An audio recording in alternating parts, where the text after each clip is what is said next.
Okay, so let's look at the reproduction of plants.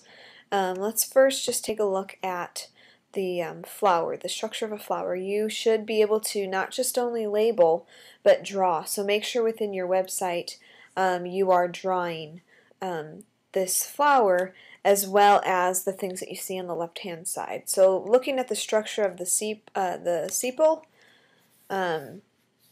you have the sepal down here.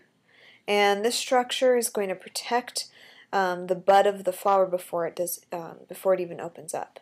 You've got the petals, and what's interesting about the petals is all they are is a neon sign for insects or other things to come and see it. That's the only purpose that it serves. It is very sterile. There's no reproduction that happens with the petals. Looking at the anther and the filament are two portions that make up the stamen, and the anther is actually where we have the microsporangia located that are going to produce pollen, and so you will see pollen resting upon the anther. And then we have the stigma, the style, and the ovary, and those three structures make up the carpel. And so you have over here, you've got the male reproductive portion, and then the carpel is the female reproductive portion of the plant. Alright, so let's move into distinguishing between pollination, fertilization, and seed dispersal. We will go in depth with fertilization a little bit later, but I think pollination, seed dispersal are pretty straightforward. Fertilization has a couple of things that we may not be familiar with. So briefly, pollination is simply transferring pollen from one anther of one plant to another stigma of another plant. And we see pollination happen in several ways. Over here we have wind, pollination by wind. So wind will simply blow that pollen through the air. Sometimes this is successful, but a lot of times this is not very successful because we have no guarantee to where the pollen's going to land. It does help, though, that through natural selection and evolution, there is a lot of pollen release, so that hopefully gives a little bit of chance for these sorts of organisms to continue their species. Here we have an example with bats.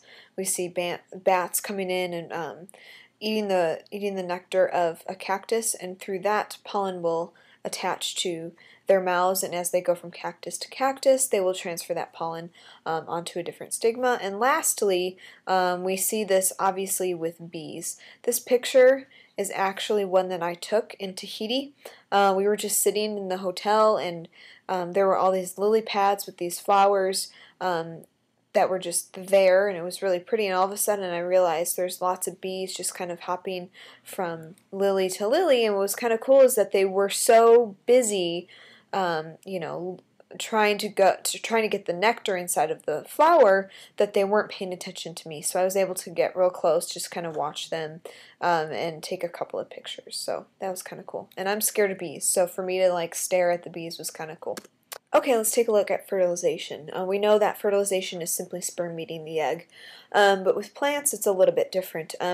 You will have the pollen that comes from the bee, the wind, etc., that lands on the stigma, and what happens is it actually grows a pollen tube. So that pollen tube travels down to this, down the length of the style, and in doing so, it's carrying along two sperm.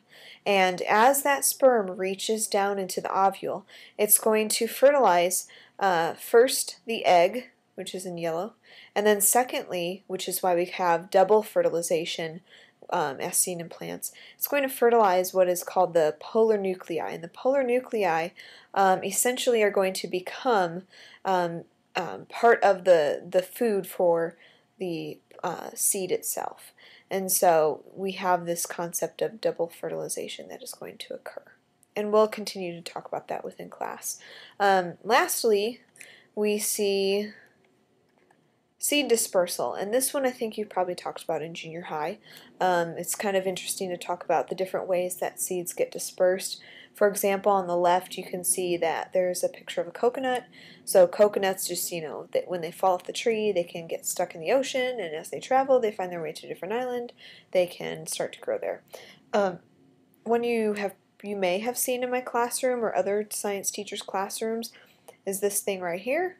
This is called the devil's claw, and it's a part of a plant that this entire portion used to be green and was it's basically a big seed pod, and what happens is when it falls off, it dries up, and it actually opens up and looks like a claw.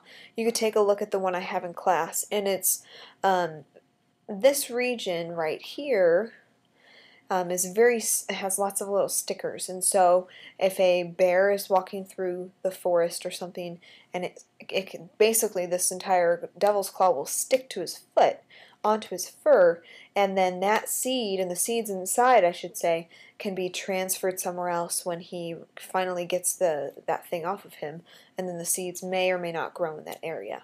And then lastly, this particular animal has really interesting way of helping in seed dispersal. You know, a lot of animals eat fruits. We eat fruits all the time.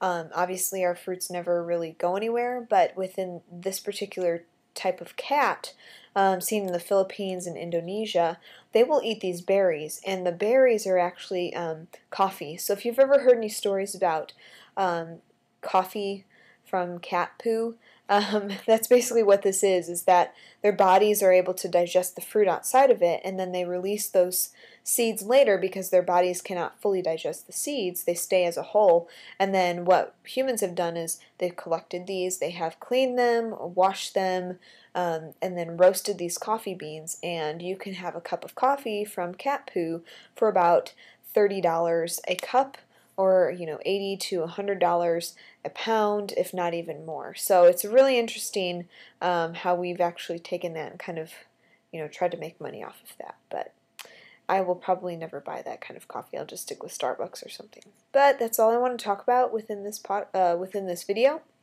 and so we'll continue our discussions within class.